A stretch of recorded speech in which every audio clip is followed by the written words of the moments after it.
Cordial saludo a todos los que puedan ver este video. Mi nombre es Sebastián de Tuluá Bello. Yo soy ingeniero civil, especialista en geotecnia ambiental y a continuación les voy a explicar lo correspondiente al diseño de pavimento flexible por el método de la Ashton. Tenemos dentro de este diseño de pavimento flexible las características del proyecto, la velocidad de operación son 75 km por hora, el tipo de vía es una vía secundaria, el ancho de la calzada son 7.3 metros. Para el tránsito de diseño se evaluó el tránsito y se dio un valor de número de ejes acumulados de 2 millones, ejes acumulados de 8.2 toneladas. Se hizo una evaluación de la subrasante, cuyo CBR es de 3.5%.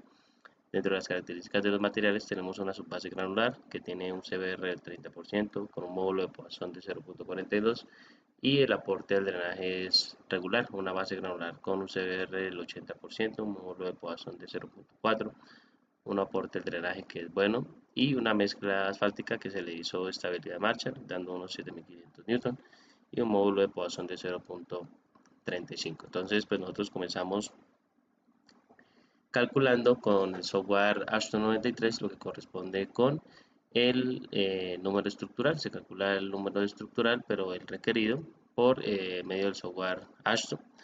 Para el cálculo de este número estructural, nosotros primero vamos a trabajar con un valor de confianza. Ese valor de confianza depende del tipo de vía, si es primaria, secundaria o terciaria.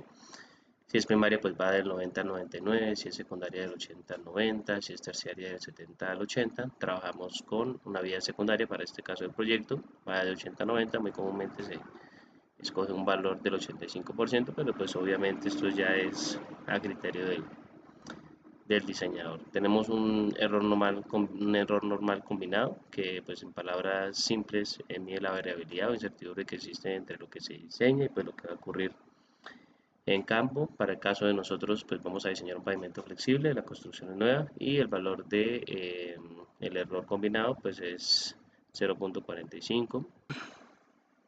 Para la parte de serviciabilidad tenemos dos, la inicial y la final, y pues esta nos indica que también sirve el pavimento en cuestiones de comodidad, de seguridad y facilidad de circulación. Tenemos un valor de 5 para el pavimento nuevo, pavimento muy cómodo, o 0 para un pavimento prácticamente intransitable. Para este caso se va a utilizar el asfalto y pues de acuerdo con la tablita que tenemos le vamos a asignar un valor de 4.2. Para la parte de la final pues depende también de las características de tránsito, en este caso del tipo de vía que es secundaria, va de 2 a 2.5 y pues el valor típico que se va a escoger es el menor, que en este caso sería 2. Para el módulo resiliente de la suprasante, pues existen diferentes tipos de correlaciones que nosotros podemos utilizar de acuerdo con el CBR, pues ensayos de laboratorio, todo lo demás. En este caso, pues vamos a utilizar la correlación de la Ashton, que me dice que es igual a 1500 por el CBR en porcentaje, se calcula en libras por pulgada cuadrada.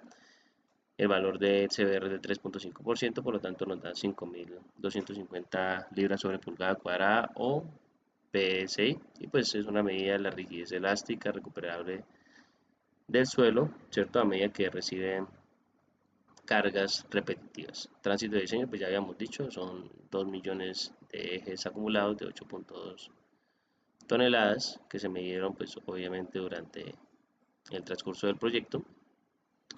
Tenemos un valor de SN requerido calculado pues para este caso del ejercicio que nos dio un valor de 4, ¿sí? De acuerdo con las características pues anteriormente mencionadas. Ahora continuamos con el cálculo del SN, que es el número estructural, representa la capacidad global del pavimento para soportar la carga. Es igual a un A1 por un D1 más un A2 por D2 por M2 más un A3 por D3 por M3. Si hay más capas, pues sería 4 más D4 por M4. El M solamente aplica para capas granulares, ya que pues indica el coeficiente de drenaje de la capa. Para el caso de la primera capa, que es A1 por D1, como está diseñando un pavimento flexible, asfáltico, entonces pues no tiene coeficiente de drenaje. El valor que corresponde A es el coeficiente estructural de la capa y el D es el espesor correspondiente de la capa. Por último se hace un análisis del SN propuesto y el SN requerido, o sea, el número estructural propuesto y el número estructural requerido, que el propuesto tiene que ser mayor al requerido. Se calculan los coeficientes estructurales. A1 se puede calcular con el coeficiente, con el módulo dinámico de la mezcla asfáltica en megapascales, o se puede calcular con la estabilidad Marshall de la mezcla asfáltica en Newton, con la fórmula de arriba o con la fórmula de abajo. Para el caso del presente ejercicio, pues tenemos el valor de la estabilidad Marshall, que son 7500 Newton. Por lo tanto, se calcula un valor de A1 como 0.399 sobre pulgada, que lo vamos a aproximar a 0.4. Se tiene que verificar el rango, que debe estar entre 0.2 y 0.44, en este caso es de 0.4, por lo tanto está dentro del rango normal. Se calcula un valor de coeficiente estructural A2 para la capa de base. El A1 es para la carpeta asfáltica, el A2 es para la base, el A3 es para la subbase. Y en este caso tenemos nosotros el valor de CBR, que es de 3.5, nos da el A2 de 0.13, el rango está dentro del 0.07 y 0.16, entonces estamos bien. Se calcula el módulo resiliente de la capa granular, el MRBG. Para este caso, con la siguiente formulita, el MRBG es 10 elevado a la 0.032 por CBR elevado a la 0.32 más 0.977 se divide entre 0.249. Como tenemos el módulo de soporte californio, que es de 3.5, nos da un módulo resiliente de la capa de 27.926.6 libras sobre pulgada cuadrada o PSI. Se calcula el coeficiente estructural A3, que corresponde a la subbase granular, como 0.058 de CBR elevado a la 0.19, bueno, utilizando esa correlación. Tenemos el módulo CBR, que es de 3.5, calculamos un valor de A3 de 0.11 sobre pulgadas, y calculamos también el módulo resiliente de la subbase granular. Ahora con esta otra formulita reemplazamos en CBR con 3.5 y nos da 15.262.5 libras sobre pulgada cuadrada para nuestra subbase granular. Establecemos los coeficientes de drenaje. En este caso debemos saber cuál es la calidad del drenaje, que puede ser excelente, bueno, regular, pobre o muy malo. Eso de acuerdo con el tiempo que tarda en evacuar el agua. Dependiendo de la zona, pues para este caso, para las características de los materiales, tenemos que para la subbase granular es la calidad del drenaje regular y para la base granular es bueno. De acuerdo con estas características de drenaje y con el porcentaje de tiempo en el que el pavimento está expuesto a grados de humedad próximos al grado de saturación, o sea el 15%, en este caso para el ejercicio vamos a tomar del 15%, pues tenemos valores entre 5 y 25, y vamos a comenzar con la base granular. En este caso la base granular tiene una característica de drenaje buena, y para un valor de 5% tiene un valor de 1.15 y para un valor de 25% tiene un valor de 1. Quiere decir que para 15% sería 1.075 realizando regresión lineal. Para el caso de la subbase granular, las características de drenaje son regulares. Por lo tanto, si para un valor de 5% es 1 y para un valor de 25% es 0.8, para un valor de 15% sería de 0.9. Entonces se define M2, se define M3 respectivamente para la capa de base y para la capa de subbase del pavimento que estamos actualmente diseñando. Volvemos al software de la ASHTO y vamos a calcular, ¿cierto?, el número estructural para la base granular. Por lo tanto, le colocamos el módulo resiliente de la base granular, como ustedes pueden ver, 27.926.6. Nos da un número estructural de 2.2. Y para determinar el espesor de la capa asfáltica, nosotros lo hacemos con la siguiente formulita: D1 igual a SN1 dividido entre A1. SN1 es, como ya saben ustedes, de la base granular. Entonces simplemente aplicamos la formulita 2.22 dividido entre 0.4. Eso me da 5.6 pulgadas, aproximadamente 14.2 centímetros. Entonces hasta el momento tenemos 5.6 pulgadas de espesor de la carpeta asfáltica, nuestro diseño.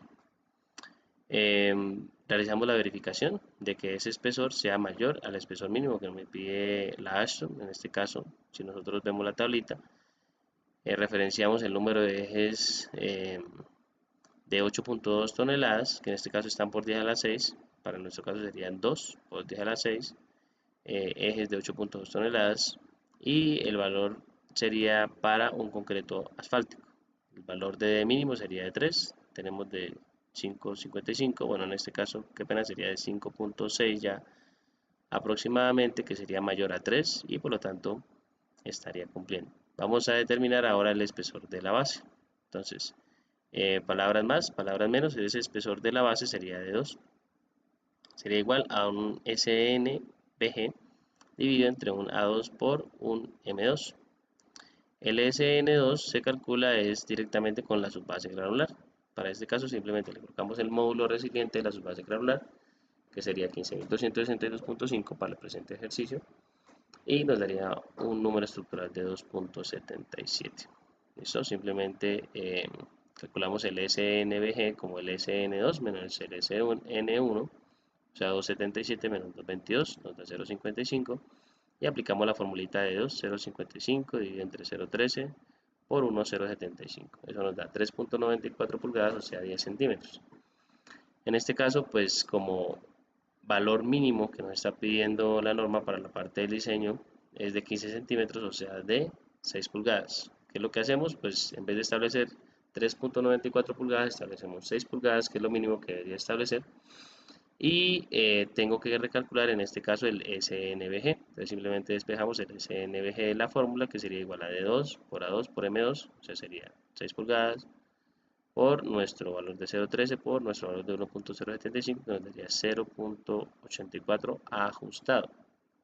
De igual forma verificamos que D2 sea mayor al D2 mínimo y revisamos la tablita de los valores mínimos. Como es una base granular, revisamos el número de ejes de 8.2 toneladas y nos dice que mínimo debe ser de 6 pulgadas. Tenemos 6 pulgadas, entonces estamos totalmente bien. Para el SN3, ¿listo? Calculamos, o para el cálculo del espesor de la subbase, que sería D3, sería igual a un SN de la subbase granular sobre una 3 por un M3. Aquí la cuestión sería determinar el SN de la subbase granular. ¿Listo? Para determinar el SN de la subbase granular, primero necesitamos el SN3. Y como ustedes ya pueden darse cuenta por la pantallita, ese ya lo habíamos calculado al principio, que es el mismo SN requerido, que nos da un valor con un módulo resiliente de 5.250, nos da un valor de número estructural de 4. Aplicamos la formulita y para aplicar la formulita primero necesitamos el SN de la subbase granular, sería igual al 3 menos el 2 corregido, ojo ahí.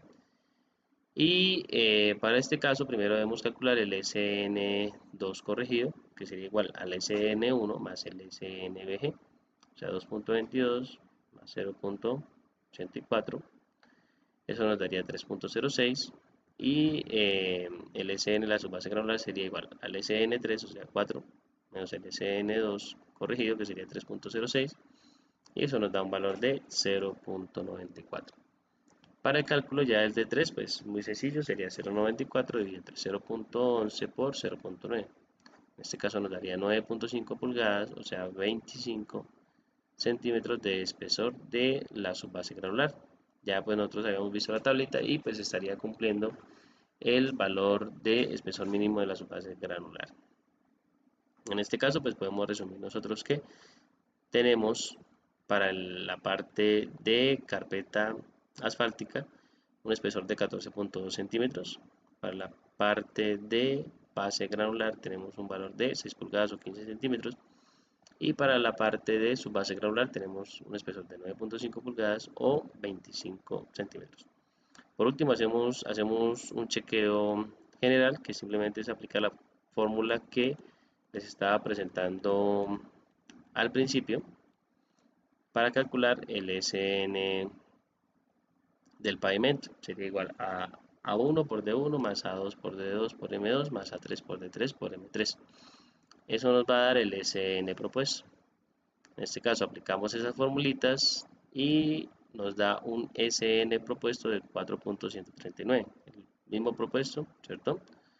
Debe ser mayor al SN requerido. En este caso el SN requerido es de 4, por lo tanto estamos cumpliendo a cabalidad con el diseño de este pavimento asfáltico. Me disculpan directamente por el tiempo, la rapidez de la presentación, pero pues esto ya es a unos criterios que se tienen para la construcción del video. Muchas gracias por su atención.